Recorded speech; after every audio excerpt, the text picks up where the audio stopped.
لتموتن ثم لتبعثن ثم ليدخلن محسنكم الجنة ومسيئكم النار أو كما قال صلى الله عليه وسلم. وقال رسول الله صلى الله عليه وسلم: إنكم على بينة من ربكم ما لم تظهر فيكم سكرتان، سكرة الجهل وسكرة حب العيش، وأنتم تأمرون بالمعروف وتنهون عن المنكر وتجاهدون في سبيل الله، فإذا ظهر فيكم حب الدنيا فلا تأمرون بالمعروف ولا تنهون عن المنكر ولا تجاهدون في سبيل الله، القائلون يومئذ بالكتاب والسنة كالسابقين الأولين من المهاجرين والأنصار أو كما قال صلی اللہ علیہ وسلم. میرے قابل قدر بھائی اور دوستو، آج ہم اور آپ کا اجتماع رمضان المبارک کے مہینے میں 27ویں رات ہے، طاق رات ہے. لیلۃ القدر جس رات میں ہونے کی زیادہ امید ہے وہی رات ہے، تو پھر شب جمعہ بھی ہے، اور پھر قرآن کریم کی ختم کی محفل اور مجلس ہے. تو جگہ کے لحاظ سے مسجد ہے، زمانے کے لحاظ سے رمضان المبارک کا زمانہ ہے، اور پھر 27ویں رات ہے، اور پھر جمعے کی رات ہے، اور پھر قرآن کریم ختم ہوا ہے. آج آخری قرآن کریم کی صورتیں پڑھی گئی اور ہم اور آپ نے سنا، اور پھر ہم اور آپ بیٹھ گئے اللہ جل شانہ والوں کے دین کے مذاکرے کے لیے اور مقصد زندگی سے واقفیت کو حاصل کرنے کے لیے. تو یہ اتنی ساری سعادتیں جمع ہو گئی ہیں. اگر ہم اور آپ اپنی کوشش سے ان چیزوں کو جمع کرتے اور اس کے لیے ہم اور آپ بہت بڑی قیمت ادا کرتے تو اتنی سعادتوں کو ہم اپنے لیے جمع نہیں کر سکتے تھے. اللہ جل شانہ والوں نے آج یہ مراب کو اس مجلس میں یہ ساری نعمتیں اور ساری سعادتیں اور برکتیں عطا فرمائی ہیں. اب اللہ جل شانہ والوں ہم اور آپ کو اس کی توفیق عطا فرمائے کہ ہم اور آپ ان نعمتوں سے فائدہ اٹھا لیں. اور آج کی یہ بابرکت مجلس جو سراپا نور ہے، برکتیں اور رحمتیں اس پہ نازل ہیں، بارش کی طرح اللہ تعالیٰ کی رحمتیں برس رہی ہیں. فرشتے بھی اس مجلس میں ہم اور آپ کی تعداد سے زیادہ موجود ہیں، اور اللہ جل شانہ والوں آسمانوں میں ان جیسی مجلسوں کا تذکرہ فرشتوں کی مجلس میں کرتے ہیں. تو میرے قابل قدر دوستوں، ہم اور آپ نے آج کی اس مجلس سے، جو ہم اور آپ کے مذاکرے کی ایک مجلس ہے، اس سے ہم اور آپ کیا حاصل کرنا چاہتے ہیں؟ تو ایک یہ سبق جس کو ہم بار بار دہراتے ہیں کہ زندگی کے راستے ہم بھولے ہوئے ہیں، اور ہم اور آپ راستہ بھی صحیح نہیں اختیار کر رہے ہیں اور منزل بھی صحیح معلوم نہیں ہے کہ ہم اور آپ کی منزل کیا ہے، اس تک پہنچانے کے لیے راستہ کیا ہے، اور دنیا کی اس فانی زندگی میں ہم اور آپ نے کرنا کیا ہے. میرے قابل قدر دوستوں، ہم اور آپ زندگی کے جن میدانوں کے اندر محنت کرتے ہیں، تجارت کے میدان میں، زراعت کے میدان میں، ملازمت کے میدان میں، صنعت کا کام کرتے ہیں، اور حرفت یعنی پیشہ اور ہنر، اپنا کمال، اس کے ذریعے سے ہم اور آپ اس میدان میں محنت کرتے ہیں. اور ان میدانوں کے ذریعے سے ہم چاہتے کیا ہے؟ تجارت کیوں کرتے ہیں؟ ملازمت کیوں کرتے ہیں؟ زمیندار زمیندارہ کیوں کرتا ہے؟ کوئی باکمال اور باہنر انسان اپنے کمال سے کے اندر لگ کر لوگوں کو فائدہ کیوں پہنچاتا ہے؟ سب جانتے ہیں کہ ان تمام کاموں سے مقصود مال و دولت کا حصول ہے. ہم مال کمانا چاہتے ہیں، اور ان تمام محنتوں میں مال کے کمانے کے لیے ہم اور آپ لگے ہوئے ہیں. اور جو ان میدانوں کے اندر نہیں لگا ہوا وہ بھی مال چاہتا ہے، لیکن وہ خیرات مانگ کر، بھیک مانگ کر، فقر کرتے ہوئے وہ لوگوں کے سامنے ہاتھ پھیلاتا ہے، اور اس کے ہاتھ پھیلانے کا مقصود بھی مال کمانا ہوتا ہے. اسی لیے ہم وہ کہتے ہیں کہ یہ پیشہ ور گداگر ہے. بھیک مانگنا بھی ایک پیشہ ہے. تو بہت سارے لوگ وہ بھیک مانگتے ہیں اور خیرات مانگتے ہیں، دروازہ کھٹکھٹاتے ہیں، مسجد کے دروازوں پر بیٹھتے ہیں، لوگوں کے سامنے ہاتھ پھیلاتے ہیں اور لوگوں کے سامنے عاجزی کرتے ہیں، روتے ہیں، مقصود کہ اس کا دل نرم ہو اور مجھے کچھ پیسہ دے دیں۔ اچھا، اور پھر پیسے جو مال ملے گا اس سے پھر ہم اور آپ کیا چاہتے ہیں؟ تو ان پیسوں سے پھر ہم اور آپ اپنی زندگی کی ضروریات پوری کرنا چاہتے ہیں، ان پیسوں سے ہم اپنے گھر کے اندر کھانے پینے کا سامان لانا چاہتے ہیں، انہی پیسوں کو جس کو محنت سے کمایا ہے اس سے کپڑے خریدتے ہیں، پھر وہی پیسہ جس سے خریدا ہے اس کو پھر ہم آپ مکان کے بنانے پہ لگاتے ہیں، اور اس پیسے کو ہم گاڑی خریدنے پر لگاتے ہیں، انہی پیسوں کو ہم شادی پر لگاتے ہیں، انہی پیسوں کو ہم تفریح پہ لگاتے ہیں، انہی پیسوں کو ہم اپنے آرام اور سہولت پہ لگاتے ہیں، اور انہی پیسوں کو ہم تفریح پر لگاتے ہیں، اور اپنی بیمار ہو جائے تو علاج و دارو پہ لگاتے ہیں۔ اب یہ ہم اور آپ سب سمجھتے ہیں، یہ کام ہم اور آپ سب کرتے ہیں۔ تو میرے دوستو، یہ تینوں کام یعنی محنت کے ان میدانوں کو اختیار کرنا، پھر ان میدانوں میں کام کرنے سے مال حاصل کرنا،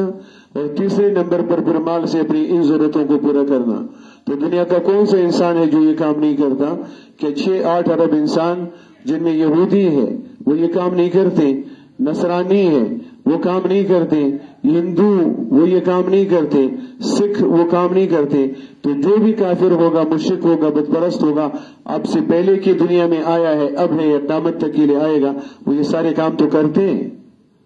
تو پھر ہم اور آپ میں اور ان میں ان کاموں کی وجہ سے تو کوئی فرق نہیں ہے۔ نہ تجارت اور زمینداری میں کا فرق ہے، نہ مال کمانے میں فرق ہے، اور نہ مال کو ضرورتوں پر لگانے میں فرق ہے۔ تو یہ کام جو ہم اور آپ کرتے ہیں یہ دنیا کے تمام انسان کرتے ہیں۔ لیکن میرے محترم دوستو، ہم جو کہتے ہیں کہ ہم مسلمان ہیں، اور ہم پھر اپنے آپ کو سمجھتے ہیں کہ ہم اگر مر جائیں تو ہم جنت کے اندر جائیں گے اور اللہ ہمیں جنت عطا کرے گا، اور یہ یہودی نصرانی جو مریں گے یہ جہنم کے اندر جائیں گے۔ ان کا قصور کیا ہے، ہمارے اندر کا کمال کیا ہے؟ ہم کیوں جنت میں جائیں گے اور وہ کیوں جہنم کے اندر جائیں گے؟ وہ کیوں ناکام ہے اور ہم کیوں کامیاب ہوں گے؟ ہم اللہ جل شانہ من والوں سے کیوں امیدوار ہے؟ ان کاموں کی بنیاد پر امیدوار ہے۔ اگر یہ چیزیں جو لوگ دنیا کرتی ہے ہم اور آپ بھی کریں تو پھر وہ بھی امیدوار ہوں گے اور ہم بھی امیدوار ہیں، ان کی امید بھی پوری ہوگی، ہماری امید بھی پوری ہوگی۔ لیکن ہم اور آپ سمجھتے ہیں، جانتے ہیں میرے دوستوں کہ یہ راستہ دنیا کی دیگر قوموں کے لیے کامیابی کا نہیں ہے، اور نہ آج تک ان راستوں سے کوئی کامیاب ہوا ہے، تو یہ راستہ ہم اور آپ کی کامیابی کا بھی نہیں ہے۔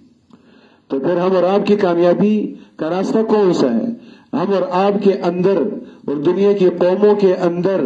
جب تک فرق زندگی گزارنے کا نہیں ہوگا، ہم اس فرق کو نہیں سمجھیں گے، اور اس فرق وہ فرق ہم اور آپ کے سامنے نہیں ہوگا، اور اس فرق کی بنیاد پر زندگی نہیں گزاریں گے، تو جیسے وہ ناکام ہوں گے ایسے ہم اور آپ بھی ناکام ہوں گے۔ اور اگر ہم نے اپنے اور ان کے درمیان فرق کو سمجھ لیا کہ ان کے اندر خامی اور کمی کس چیز کی ہے، اور ہمارے اندر وہ کمی نہیں ہے، ان کے اندر وہ کمی ہے جس کی وجہ سے وہ ناکام ہے اور ہمیں امید ہے کہ ہم کامیاب ہیں، وہ فرق سمجھنے کی ضرورت ہے کہ ہم اور آپ اس فرق کو سمجھ لیں۔ اور اس فرق کو سمجھنے کے لیے اللہ جل شانہ من والہ نے ہم اور آپ کے لیے جو اسباب پیدا کیے، اور ان اسباب میں بار بار میں نے عرض کیا، اسی کو دوبارہ دہراتا ہوں، اللہ جل شانہ من والہ نے انسان کے اندر ضرورتیں رکھی،